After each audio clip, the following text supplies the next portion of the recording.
Eh bien, bonjour à tous et à toutes. C'est vraiment un grand bonheur de se retrouver dans cette coupole Arago, donc sur le toit de l'Observatoire de Paris, où il y a une très très grande lunette. Et nous allons aujourd'hui célébrer les travaux obtenus par plusieurs jeunes qui ont fait des images absolument remarquables dans le cadre d'Astro à l'école et de Sciences à l'école. Alors nous avons avec nous l'équipe pédagogique de Sciences à l'école. Nous avons le président d'honneur aussi de Sciences à l'école, avec lequel nous avons créé Sciences à l'école en 2004. Et nous avons Benoît Mosser, qui est le président du comité Astro à l'école et qui a monté à la fois un enseignement remarquable à l'Observatoire de Paris, dans le cadre du LMD, du master, et puis qui a monté des manips absolument extraordinaires, permettant donc l'étude d'exoplanètes. Par exemple, on en est à 5000 exoplanètes actuellement, par le développement de logiciels d'analyse de données tout à fait originaux, tout à fait remarquables. Donc c'est vraiment une chance que l'on ait de pouvoir vous parler avec Bonjour, donc, notre est-ce équipe qu'il y a quelqu'un qui pédagogique m'entend? de Sciences à l'école et C'est puis Olivier Guérard, je dois partir en cours. Je le vais laisser mes trois vice-président élèves en totale fondateur de autonomie. Sciences à l'école auquel je Oui, confie oui, la je vous parole entends. pour Très qu'il bien. dise quelques mots. Bonjour Isabelle. Donc, voilà. Donc, c'est Merci Elia, Pierre. Donc, Amy, merci Pierre de me et puis céder la Manon parole. Nous sommes des vieux complices en vont cette pouvoir affaire. répondre à vos puisque, questions. Et, bon, avec puis, ils me Pierre, diront comment ça s'est nous passé. avons eu Et l'idée. je vous souhaite une bonne journée. C'était quoi, vers 2002-2003 Merci. Vous êtes de quel de établissement? faire un dispositif Saint-Joseph à pour Gaillac. promouvoir la culture D'accord, scientifique très et bien. technique Merci. donc, dans Au les revoir. établissements scolaires. Au revoir. Et avec Pierre, finalement, nous avons eu la chance, notamment avec l'aide du regretté Devaquet, Alain Devaquet, d'être suivis par les autorités ministérielles pour créer donc Sciences à l'école. Et notre première action, il t'en souvient, Pierre, comme nous sommes astrophysiciens, toi vraiment et moi. Isabelle, base, j'ai oublié une avant de question. passer à À quelle heure ça va commencer précisément Ça et a à quelle été heure le ça va se transit de terminer Vénus. pour que je puisse peut-être Donc, prévenir En mes fait, collègues? juin on nous 2004. entend en ligne, donc il faut Et éviter ça a de été parler. la première belle expérience que nous avons menée dans le cadre d'une opération, effectivement, Mettez-le dans le fil de qui discussion. était au fond Astro à l'école déjà. Donc Sciences à l'école, je ne vais pas vous le décrire, mais parce que vous trouverez ça abondamment sur le site Sciences à l'école. Il y a beaucoup d'activités, des concours, effectivement, des plans d'équipement. Et je reviens à Astro à l'école, puisqu'il s'agit bien d'Astro à l'école aujourd'hui. Et Astro à l'école, donc, est une opération qui date donc de 2004, avec un plan d'équipement, des ressources pédagogiques, un animateur scientifique, Jean Strajnik, qui est ici aux commandes. Merci Jean donc de gérer la mécanique ici et de votre précieuse aide. Et puis un comité scientifique, comme tu l'as dit, présenté par et piloté par Benoît, donc le professeur Benoît Mosser, donc, qui a été président du comité scientifique de l'Observatoire, je crois, Benoît ? Non, pas président, mais enfin, tu étais au comité scientifique de l'Observatoire. Ça m'est arrivé. Ça t'est arrivé, ah bon, d'accord. Bon, ça devait être une belle expérience quand même, puisque tu es toujours à l'Observatoire. Et quand j'ai vu arriver, donc, parce que là, moi, je suis basé à l'IAP, l'Institut astrophysique de Paris, l'annonce d'un concours par la SF2A, donc un concours d'images astronomiques, je me suis dit, oh, mais pourquoi finalement le dispositif Astro à l'école ne serait pas participant donc à cette affaire? Donc je t'en ai parlé, Pierre, évidemment. J'ai contacté Jean, j'ai contacté Benoît, et voilà, grâce aussi à l'aide de Nicolas, de la cellule de ressources, eh bien, il y a eu une belle récompense, je crois, et on est là pour ça aujourd'hui. Donc, merci donc à Benoît, merci à Jean donc, pour cette belle réussite. Et je crois que donc, la journée commence donc, sur cette affaire. Et en tout cas, merci à tous ceux qui nous regardent et nous écoutent. Voilà. Et je passe la parole donc au professeur Benoît Mosser. Il faut rentrer le micro. Merci. C'est un plaisir pour moi de prendre la parole suite suite aux collègues qui ont vraiment lancé cette opération Astro à l'école dans le cadre du dispositif Sciences à l'école, qui fait ce lien si précieux entre la recherche qui se fait dans les laboratoires et les scolaires Le son est trop faible. Voilà. Excusez-moi, ce sont des problèmes techniques. On a répété hier dans des conditions où il faisait quand même 5 degrés de plus sous cette coupole. Et là, vraiment, depuis qu'on est là à 8 heures du matin, on est tous frigorifiés. Le son est bon comme ça ?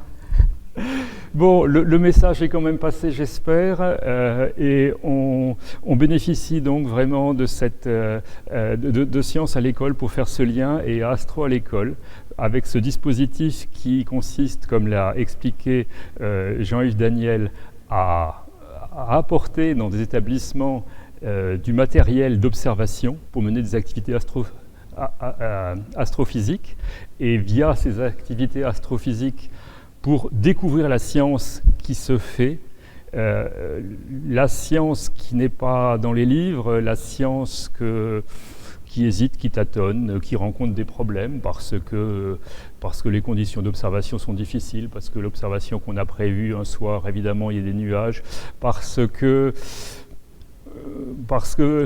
la science qui se réalise nécessite le meilleur de chacun.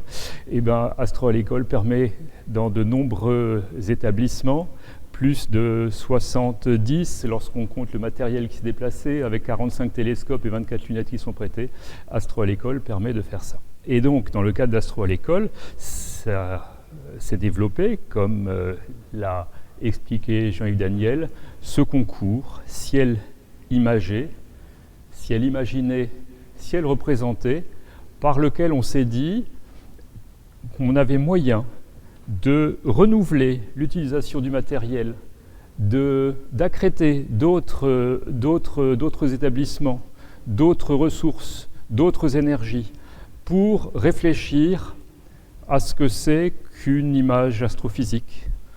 Comment l'apprendre, comment l'acquérir, comment la comprendre, comment apprendre à la comprendre, ça n'est pas simple. Et qu'est-ce que l'on voit au travers de cette image ? Quel message transmet-elle ? Ce concours a proposé en fait 2 types de réalisations. Une figure imposée, figure originale, c'était indiqué ciel nocturne. Si ça a été un ciel diurne avec le soleil, ça, c'était tout à fait dans les clous du concours, évidemment. Mais donc, une figure imposée faisant passer un message scientifique. Ça, vraiment, c'est ce qu'on attendait, mais s'appuyant sur une technique et une esthétique à la hauteur du message à faire passer. Et le concours comprenait aussi une figure libre qui était vraiment très libre, la notion d'image permettant de nous évader vers d'autres dimensions que la dimension purement scientifique. Les critères annoncés pour ce concours étaient très brefs. On ne voulait pas couper l'imagination des jeunes avec des critères trop précis. Peut-être ne l'étaient-ils pas assez, mais on a bien vu comment les jeunes et leurs encadrants se sont emparés de ces critères du concours et l'ont magnifié, et on a vraiment vu des œuvres très belles, très parlantes, techniquement parfois très bonnes. Surtout que les conditions dans lesquelles le concours s'est réalisé étaient vraiment difficiles. Le concours a été lancé, on sortait des premières vagues de la pandémie, on rentrait dans la suivante. C'est pas avec du couvre-feu qu'on va observer dans de bonnes conditions. C'était vraiment... on doit vraiment tirer notre chapeau aux jeunes et à leurs encadrants qui se sont lancés dans cette activité à l'hiver 2020, qui était un hiver tellement particulier. Ce qui nous a plu, ça va être développé par Christian Larcher, le membre du comité, et je remercie Christian Larcher pour sa participation, et je remercie aussi tous les membres du comité qui se sont joints au travail d'analyse des œuvres, parce que si c'était compliqué pour réaliser les œuvres, c'était aussi compliqué pour se réunir, et en fait le comité ne s'est jamais réuni. C'était compliqué pour se rendre disponible, et de trop nombreux collègues, ou de trop nombreuses collègues n'ont pas pu nous joindre au jury, parce que les conditions de la pandémie faisaient que simplement le travail de tous les jours était vraiment déjà trop important, et rajouter le jury, rajouter le concours, c'était trop compliqué. Mais bon, merci à ce comité d'avoir pris du temps de se pencher sur le concours. Nous sommes adjoints les services de Sylvain Knud, graphiste, pour avoir dans le concours un retour qui n'est pas un simple retour scientifique, mais aussi un retour artistique, vu que c'était une composante annoncée des critères du concours. Un document de restitution va bientôt être rendu disponible. Il est, j'allais dire, il est sous presse, non, mais il va être rendu disponible sous forme de lien à récupérer en ligne d'abord, et puis il sera aussi imprimable et imprimé pour les établissements, pour les chefs d'établissement qui ont accompagné les équipes. Et ce document-là développera les 4 grandes lignes qui nous ont portés pour analyser les œuvres. D'abord et surtout, la démarche scientifique, parce que dans le cadre d'Astro à l'école, c'est vraiment la démarche scientifique qui nous intéresse, la démarche scientifique que peuvent développer des collégiens, des lycéens qui sont apprentis dans ce domaine et qui, aidés par leurs encadrants et par cette activité astro, débordent largement du cadre des programmes, mais leur permet de se lancer dans la dimension scientifique des projets d'aujourd'hui. Ensuite, l'exploit technique, parce qu'on a vu des œuvres qui sont vraiment extraordinaires d'un point de vue technique. C'est toujours impressionnant de voir des photos prises avec un matériel de petite dimension, un télescope typiquement de 160 mm ou une lunette un peu plus petite, et de le comparer à ce que font les professionnels. C'est impressionnant de voir que les moyens modernes, bien utilisés par ces jeunes, sont vraiment très performants. On a remercié dans le comité les jeunes pour la liberté, les libertés qu'ils ont prises dans ce concours. Ils ont réussi à en pousser le cadre.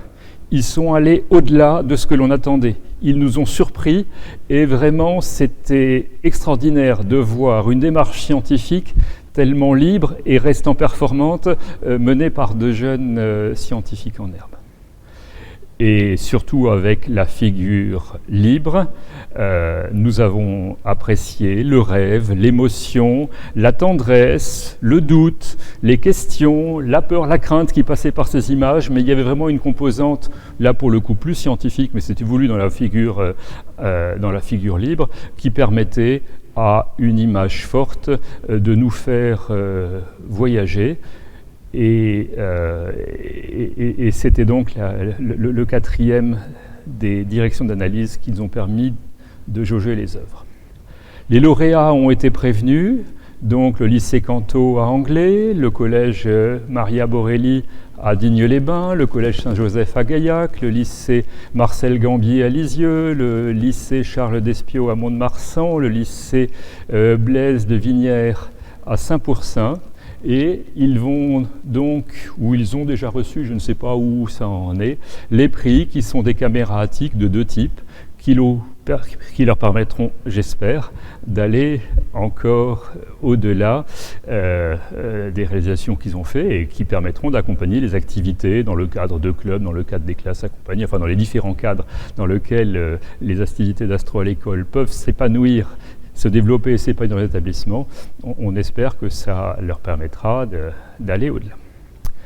Je crois que Jean nous a prévu un aperçu de différentes œuvres qui ont été proposées. C'est impossible d'être exhaustif et certains regretteront de ne pas être montrés, d'autres diront « Ah mais c'est pas celle-là qu'on voulait voir ». Mais il y en a vraiment... on a vraiment voyagé dans toutes les directions avec les œuvres de ces jeunes. Et je vous invite vraiment à aller voir bientôt le site d'Astro à l'école qui indiquera le lien sur lequel on verra, vous pourrez voir et des œuvres et des animations, parce que les vidéos pourront évidemment être transmises aussi, et donc le retour sur le concours. Pourquoi le retour sur le concours dans ce document de restitution ? Eh bien déjà, pour vous proposer notre vision de façon plus détaillée que cette bref aperçu oral de ce qu'on appréciait, et puis pour annoncer le prochain concours. Donc là, c'est un scoop, mais donc ce concours, dans les conditions que j'ai énoncées, qui étaient vraiment difficiles, on s'est dit ça vaut le coup, vu la force qu'il a pour promouvoir le meilleur chez les jeunes, de le reprendre, et on le reprendra avec un titre inchangé, parce qu'on mettra peut-être un sous-titre juste pour explorer des directions précises derrière cette idée, si elle imageait, si elle imaginait, si elle représentait. Mais les œuvres qu'on a vues nous ont dit on peut travailler ce créneau. Les dates seront annoncées sur le site d'Astro à l'école, avec une inscription jusqu'à la fin novembre, une production durant cet hiver jusqu'à fin mars, et l'annonce des résultats à la mi-mai 2022, bien sûr. On espère... si Jean, tu projettes ce que je montre là? Alors, dans ce cas, vous corrigerez que les dates limites d'inscription, c'est le 26 novembre 2021 et non pas 2022, parce que vous verrez donc qu'il y a sinon un problème calendaire. On précisera donc peut-être un peu plus les critères, mais le document de restitution vous montrera bien ce que l'on attend, et le principal attendu, ça reste le message scientifique qui est convoyé par ces œuvres. J'ai déjà été trop long pour vous faire cette restitution. Il est temps maintenant, en fait, de laisser la parole à Christian Larcher, membre du comité.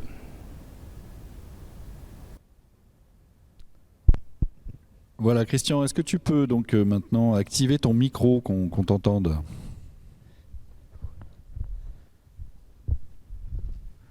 Bon, on a fait des tests tout à l'heure, alors ça fonctionnait, mais c'est vrai que c'est relativement... Alors je sais que Christian doit être à Saint-Michel Observatoire, donc à côté de l'Observatoire de Haute-Provence.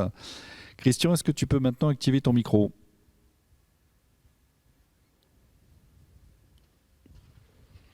Bon, on a une petite difficulté avec Christian, on va le retrouver tout à l'heure. Je vais de toute façon vous proposer le petit clip réalisé donc par l'un des établissements impliqués dans le concours. Donc je suis très heureux de vous proposer en exclusivité mondiale le clip du lycée d'Espio, et nous retrouverons Christian par la suite.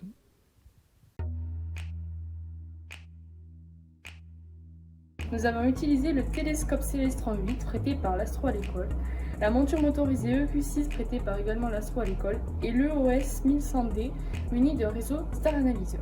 Cette image est une image travaillée avec le champ de l'image de 20 par 30, un temps de pause de 30 secondes, le nombre d'images que nous avons fait de 20 avec un ISO 800, la résolution de 72 pixels par pouce et le logiciel utilisé est Iris puis le photofiltre. Les modalités de traitement sont les dark, 9 photos avec un ISO 800 et un temps de pause de 30 secondes, les flats, 9 photos avec un ISO 800 et un temps de pause de 1 par 60 secondes, et les offsets, 9 photos avec un ISO 800 et un temps de pause le plus court possible de 1 par 4000 secondes. Alors, la question que nous nous posions était quelle était la composition d'une nébuleuse planétaire et quand s'est-elle formée? Pour cela, nous voulions faire l'étude de la composition de la nébuleuse planétaire à partir de son spectre et essayer de trouver à partir de la taille quand elle a commencé à s'étendre.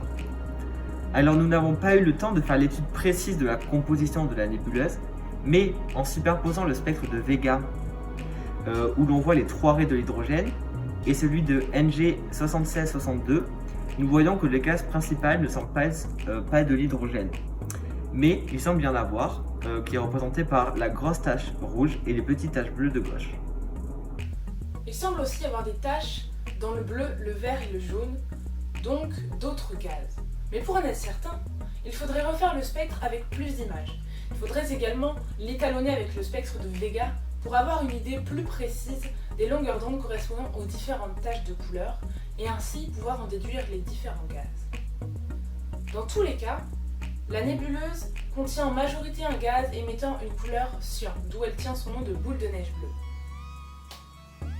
En effet, lorsque l'on diminue l'intensité du spectre, on peut constater la présence de ce gaz de couleur cyan partout, dans les zones centrales comme dans les zones denses.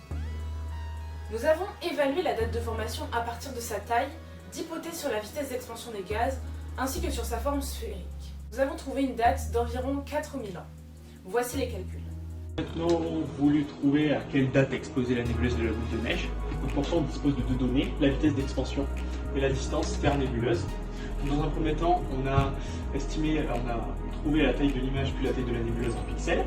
Dans un second temps, on a déterminé la taille angulaire de l'image puis ensuite de la nébuleuse.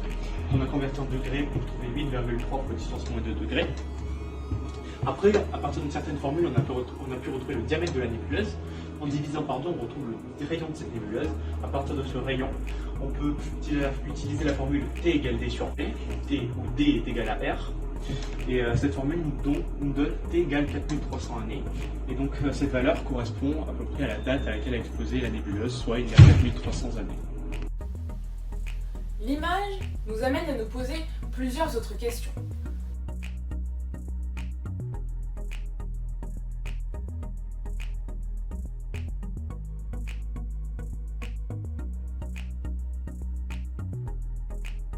Pour la figure libre, nous avons représenté le système solaire avec une sculpture qui est nommée le roi soleil.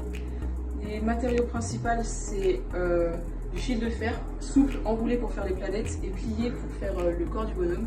Et il y a du fil de cuivre pour faire la tête et c'est le soleil. Ensuite, les tailles et les distances sont approximativement proportionnelles à la réalité. C'est pour ça que Jupiter est plus grande et plus loin que la Terre par exemple. En support, c'est une plaque de bois qui est recouverte d'un papier noir. Et le fond, c'est une plaque de polystyrène que nous avons peinte en noir. Et par-dessus, nous avons représenté la galaxie avec du bleu, du violet et du blanc pour faire les étoiles.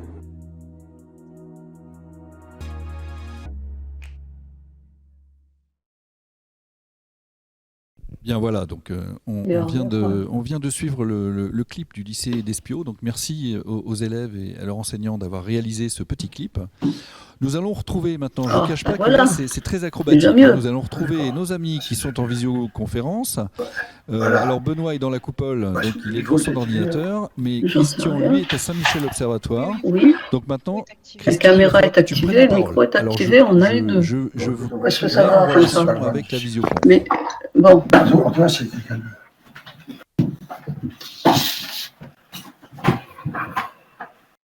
Voilà, Christian, tu as la parole, à toi.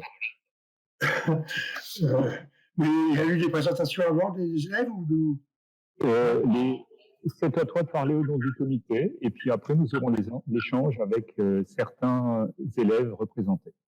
D'accord. Bon, écoutez, moi j'ai juste deux mots à dire. D'abord, je trouvais que le titre de ce concours était remarquablement choisi parce que le titre à lui-même, c'est tout un programme. Ciel imagé, ça implique des techniques photographiques très spécifiques. Et puis, ciel imaginé, ça implique ça ouvre le monde du rêve et de l'émotion, et un monde qui est nécessairement merveilleux ou angoissant. Et puis, ciel représenté, c'était une autre grille de lecture. Ce qui m'a très intéressé, c'est que ce concours nécessitait une véritable culture scientifique, une certaine scientificité. Pardon. Je voudrais préciser que en sciences, toute connaissance commence par une réponse à une question, c'est ce que disait Bachelard, et que la question ne se pose pas d'elle-même, il faut qu'elle soit construite, et il faut qu'elle admette une réponse scientifique, et que cette réponse scientifique doit être vérifiable et réfutable.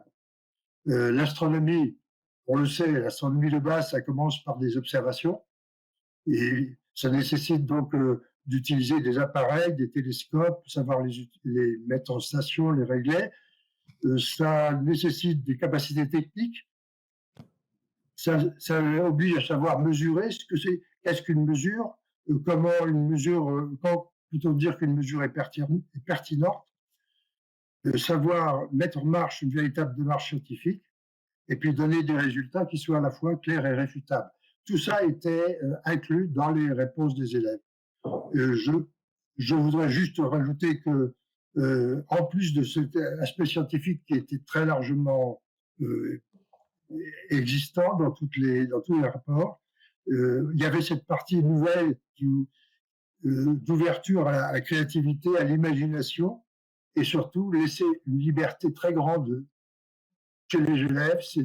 C'est aussi faire des découvertes tout à fait étonnantes.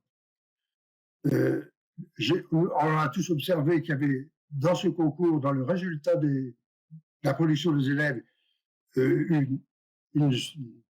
l'acquisition d'une technicité qui est très forte, des productions libres et imposées qui est très riche, un sens très aigu de la créativité et de l'esthétisme. Parce que moi, j'ai été complètement conquis par le Roi Soleil et en fil de fer et en fil de cuivre. On a quelque chose qui est vraiment joli, que j'aimerais avoir chez moi sur ma cheminée. Hein. Et donc, je trouve ça absolument merveilleux. Et puis, c'était également un travail interdisciplinaire parce que ça mettait des lois de l'optique, la spectroscopie, la géologie. On a vu apparaître des travaux intéressants. En conclusion, je voudrais dire que quand on donne aux élèves une grande liberté d'expression, à condition de leur apporter une aide appropriée, ils peuvent acquérir non seulement des bases scientifiques, mais également exprimer dans les expressions libres de véritables trésors d'imagination et d'esthétisme. Voilà en très gros ce que je retiens. C'est un peu rapide, mais je crois qu'il y a des points importants. Voilà, c'est tout. Et merci Christian. Excusez-moi, on était un peu bousculé, hein, on vient de changer l'ordinateur, c'est pas très évident. Aucun de nous n'a pour métier de faire des transcriptions vidéo, mais on bénéficie vraiment du savoir-faire de Jean Strachnik qui a mené ça de main de maître. Jean va nous introduire maintenant l'échange avec les élèves, d'abord du lycée Canto à Anglet, puis du lycée Saint-Joseph à Gaillac, puis du lycée Gambier à Lisieux. Oui, donc je vais demander aux élèves et aux professeurs, donc David Augustin, et aux élèves Corentin, Tinès et Enzo Léa, d'activer leur présence sur la visioconf, leur micro et leur caméra. Vous pouvez y aller.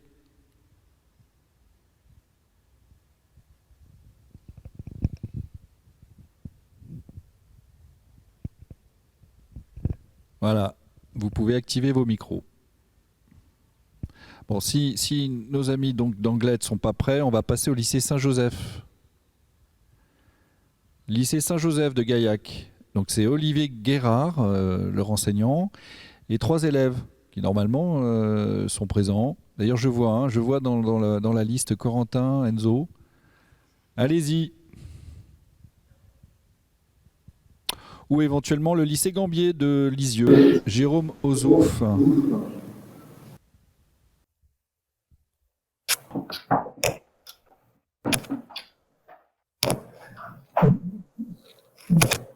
Il n'y a au cas où le message délivré par Jean Strachnik n'est pas passé, je le répète directement sur le canal de Visio. Donc, David Augustin, Corentin, Enzo, Léa sont invités à prendre la parole pour le lycée Canto à Anglet. Et donc, il faut activer le micro, c'est sûr. Actuellement, il n'y a aucun micro activé à part le mien et celui de Christian Larcher.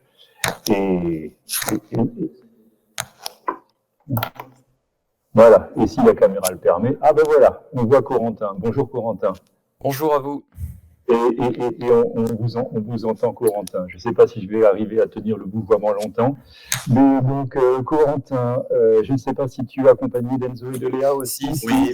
Oui, bonjour. Voilà. Eh bien, on voit... Ah non, pardon, quand je dis Enzo et Léa, c'est Enzo et Léa. Pas de souci.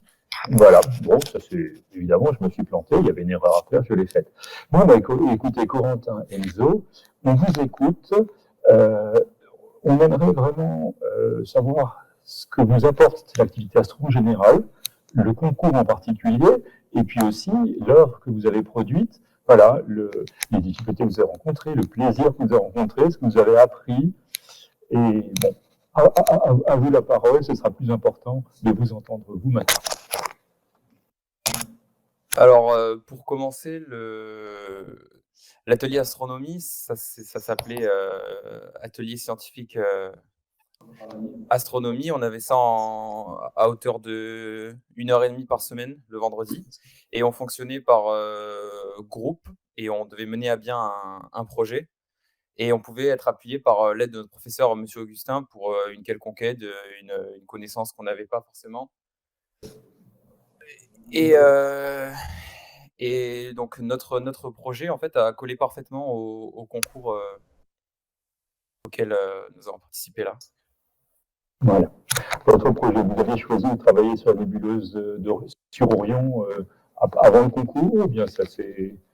Ça s'est fait, oui, avant le concours, en effet. En fait, on s'est posé la question du fait, en fait, quand on voit une nébuleuse, on la voit à plat, en 2D.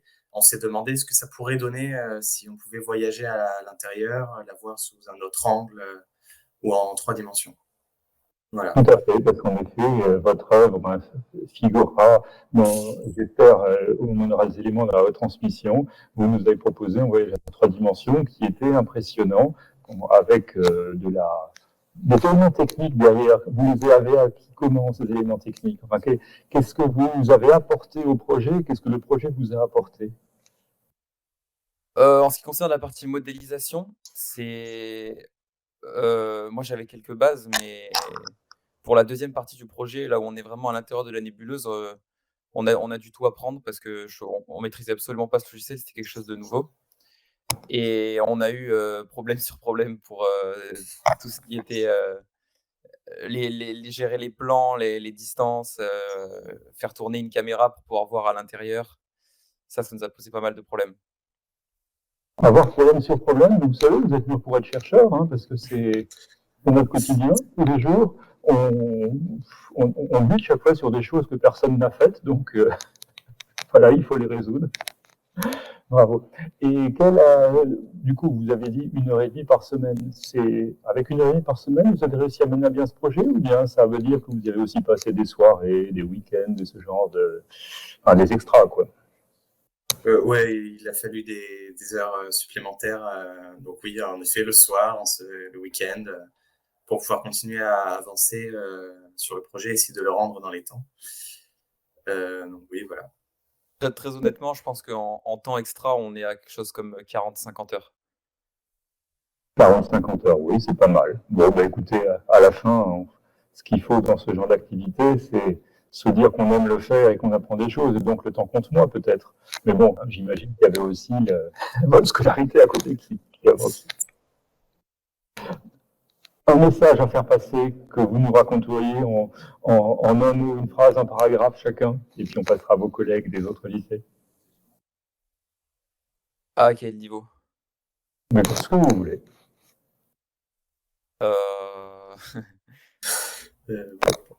Eh ben, je dirais que si on a un projet à mener et que ça colle avec ce qu'on aime faire et que ça nous permet de pouvoir participer à un concours, et il faut se lancer et ça peut que nous apporter quelque chose de bénéfique.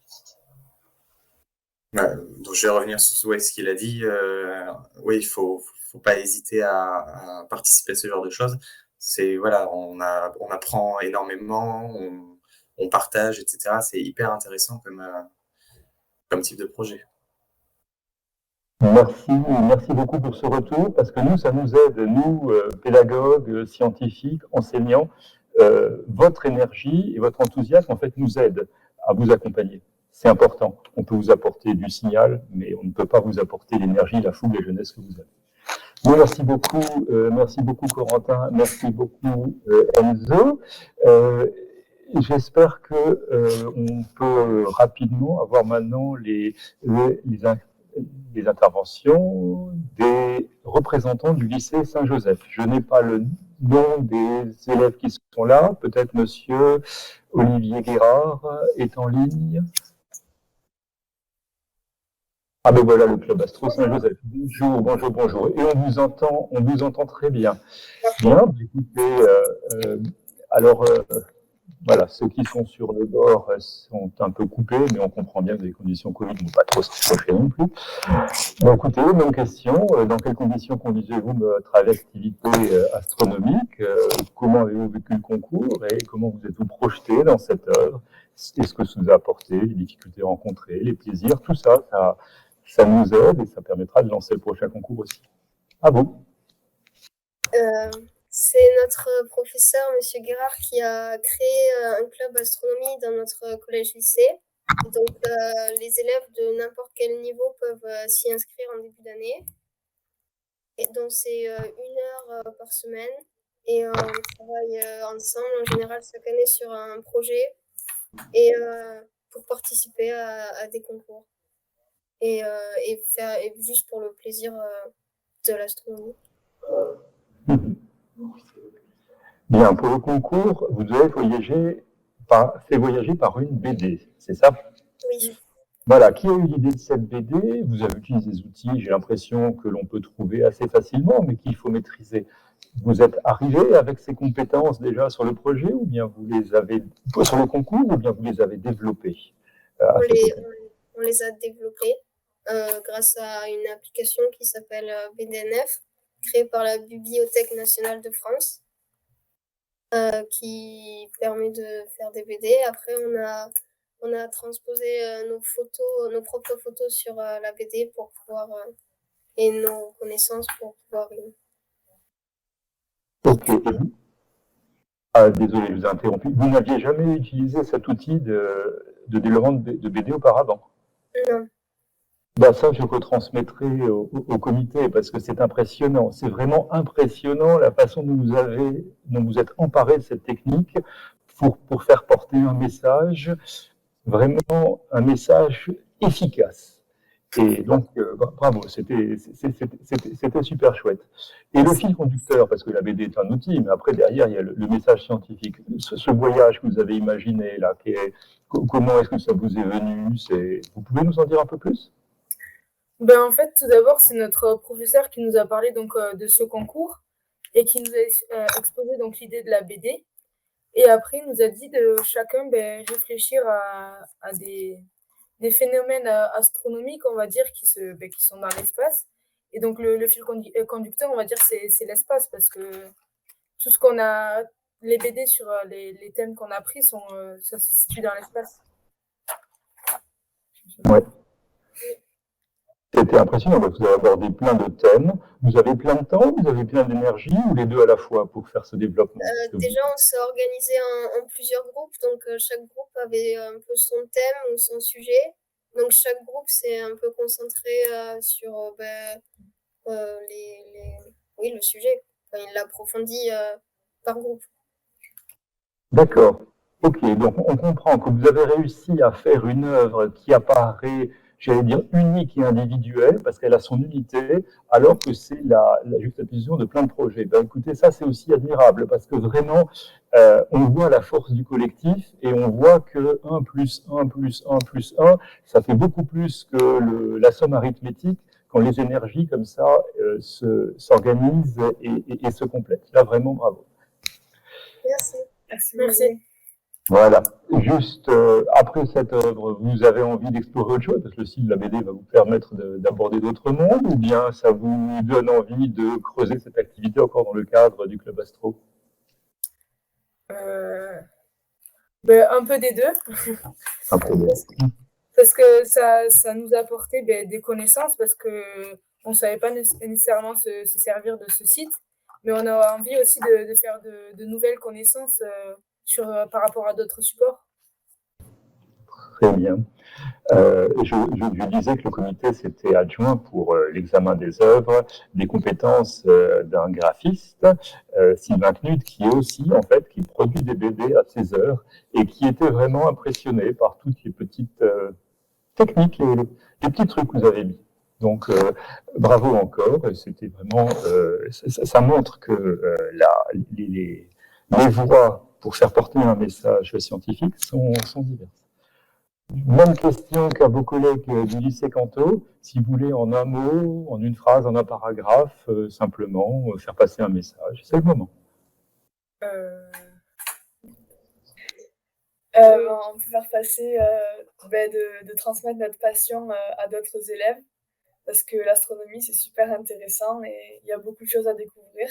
L'espace, c'est tellement vaste, il y a tellement de choses à explorer que c'est incroyable, il faut que tout le monde le découvre. Et pour rajouter un peu de ce qu'a dit Amy aussi, on avait choisi un peu la BD pour pouvoir expliquer des choses plutôt complexes à, par exemple, des élèves plus jeunes pour qu'ils puissent comprendre plus de l'astronomie dans quelque chose de ludique comme la bande dessinée. Mais écoutez, merci beaucoup pour ce message. C'est vrai, quand on voit l'importance de l'astronomie pour le développement de la science, parce que dans les travaux qui se sont faits à la fin de la Renaissance et au XVIIe siècle, les travaux de Copernic, Newton, Kepler, on a vu vraiment la science se développer dans ce cadre idéal où il n'y a pas de frottement, où les lois de la nature s'appliquent simplement. Et vous continuez à vous aussi, à votre échelle, cette œuvre, en vous servant de ce cadre-là pour devenir scientifique. Bravo à vous et bravo à tous les élèves que vous présentez. Et quand je m'adresse au lycée Canto, Saint-Joseph, ici ou Gambier, évidemment, je m'adresse aussi à tous les participants au concours et à tous les participants à ces clubs astro pour les féliciter. Merci. Est-ce qu'on peut passer aux intervenants du lycée Gambier à Lisieux? Alors là, normalement, on a juste l'enseignant, Jérôme Zouche, probablement 100 élèves. Mais s'il y a des élèves qui sont là, ils sont bien sûr le bienvenu. Mais avoir une parole d'un encadrant et d'un enseignant, évidemment, c'est la bienvenue. Donc, monsieur Zouche. Est-ce que vous m'entendez? On vous entend. Bonjour. C'est bien. Alors, je vais un peu mieux mettre caméra. Voilà. Voilà, vous êtes aussi bien coiffé que moi, c'est très bien. Donc, je suis sans élèves ce matin, car les élèves qui ont participé au concours sont aujourd'hui étudiantes. Oui, elles étaient en terminale. Et donc, voilà, elles n'étaient pas disponibles ce matin, elles sont étudiantes en école d'infirmière. Et donc, forcément, un emploi du temps un peu chargé. Oui, je comprends bien. Mais écoutez, c'est aussi sur les mêmes questions, vraiment l'activité astro, le concours et l'œuvre, c'est intéressant d'avoir la part d'un enseignant, d'un scientifique et d'un encadrant qui se sert de ces activités pour faire avancer des élèves. Donc on vous écoute. Alors en fait, la démarche, c'est le prolongement en fait d'un travail que j'avais amorcé dans ce qui s'appelait l'option MPS en seconde. Et qui a aujourd'hui méthodes et pratiques scientifiques, qui a aujourd'hui disparu avec la réforme du lycée. Et donc, j'avais amorcé un projet de cartographie de la surface lunaire. Alors, je me souviens plus très bien d'où vient la connaissance du fait que on pouvait accéder finalement à la composition du sol lunaire en retravaillant les images, peut-être un article dans une revue. J'avais ça de côté depuis un moment, et pour moi l'intérêt c'était aussi de rapprocher justement astronomie et géologie. Comme je suis enseignant de sciences de la vie et de la Terre, voilà, je trouvais ça intéressant d'essayer de rapprocher les deux, la dimension planétologie en fait, de l'astronomie. Donc on avait déjà réalisé des images dans le cadre de cette option MPS en seconde, qui était déjà très satisfaisante, qui était jolie. Enfin, c'est ce que je trouvais aussi intéressant, c'est de rallier le côté, l'aspect scientifique et esthétique de ces images. Et puis à l'époque, on avait des images qui étaient jolies, mais avec une résolution un peu faible. Et l'idée ensuite, ça a été d'améliorer la résolution en travaillant sur des mosaïques, en associant plusieurs images de la Lune pour augmenter la résolution. Et c'est finalement l'image que l'on a envoyée pour le concours. Donc en fait, la particularité, c'est que là, l'image, en fait, elle a été acquise avant le lancement du concours. Et que quand la thématique s'est proposée, enfin voilà, quand la thématique a été proposée, eh ben, on s'est dit cette image qui a une vraie signification scientifique et en plus cet aspect esthétique, eh bien voilà, elle rentre complètement dans le cadre de ce sujet, d'où la proposition de cette image. Ensuite, ça c'est pour l'image scientifique. Ensuite, pour l'image, l'autre aspect du concours, le ciel imaginé, là c'est un travail, en fait une démarche personnelle de l'une des élèves qui a repris ces images, qui les a travaillées un peu, voilà. Et qui nous a amené sur la face opposée de la Lune. De différentes manières, et puis finalement est arrivé ce jeu de mots sur la face opposée de la Lune. Oui, voilà. Il y avait de nombreuses composantes dans l'œuvre de vos élèves, mais qu'on retrouvait aussi dans d'autres productions, qui étaient donc l'interdisciplinarité, comme vous l'avez noté, avec ce travail en effet sur l'œuvre libre et donc la géologie, et cette ouverture surprenante sur la figure imposée. On s'est dit que c'était quand même bien qu'on ait laissé cette grande liberté dans le thème du concours, parce que voilà, on a vraiment vu des œuvres très différentes. Et c'était tout à fait attendu qu'en effet des travaux déjà réalisés puissent servir pour le concours. Est-ce qu'on pourra voir les œuvres des autres participants? Alors, on va en projeter quelques-unes encore, mais là, voilà, je passe ça à la régie parce que à 11h, on va lancer la conférence dans laquelle, alors moi je vais revenir sur le thème du concours, je vais presque traiter à ma façon et en donner l'interprétation, et puis il y aura quelques œuvres, mais sinon vraiment ce sera mis sur le site, ça va pas être fait en direct aujourd'hui, ce sera mis sur le site d'Astro à l'école et dans le document de restitution, bien sûr. Le choix qu'on va faire pour les œuvres que l'on met, alors je ne sais pas si on mettra tout de façon exhaustive, ce sera sûrement un choix subjectif, mais on partagera vraiment les différentes œuvres et ce sera annoncé par les canaux d'Astro à l'école. Oui, parce que du coup, ce que j'ai entendu là des autres participants a aiguisé ma curiosité. Oui, ça donne envie, et si on refait le concours, c'est bien parce qu'en effet, ce profond plaisir, ce travail abouti, on a envie de le faire partager parce qu'on s'aperçoit que c'est un excellent vecteur de partage de connaissances, d'évolution des connaissances.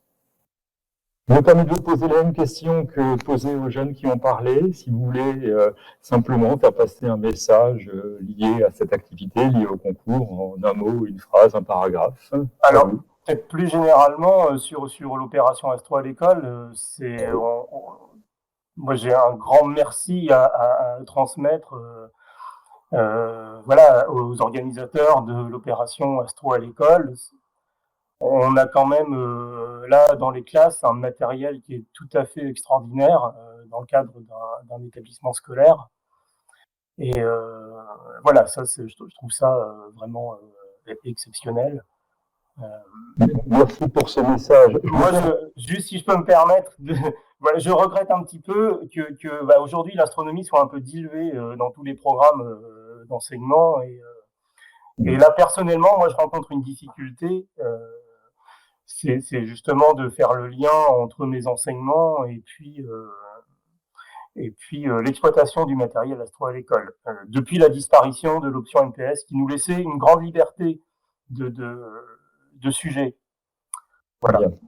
Dans les conditions où on est sous la coupole Arago, qui ne rend pas un lieu pour faire un bon de bonne retransmission, ni Pierre Ancrenat ni Jean-Yves Daniel n'ont pu vous écouter en direct, mais on va d'abord, je vais répéter que là, parce que ces remerciements pour l'opération Astro à l'école et Sciences à l'école.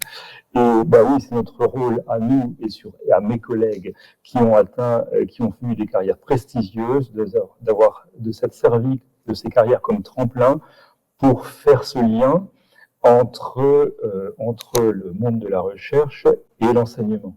Et moi, comme prof à l'Observatoire de Paris, c'est aussi mon boulot, parce que l'Observatoire de Paris, on ne fait pas qu'enseigner, on ne fait pas que de la recherche, mais on a une mission de diffusion des connaissances.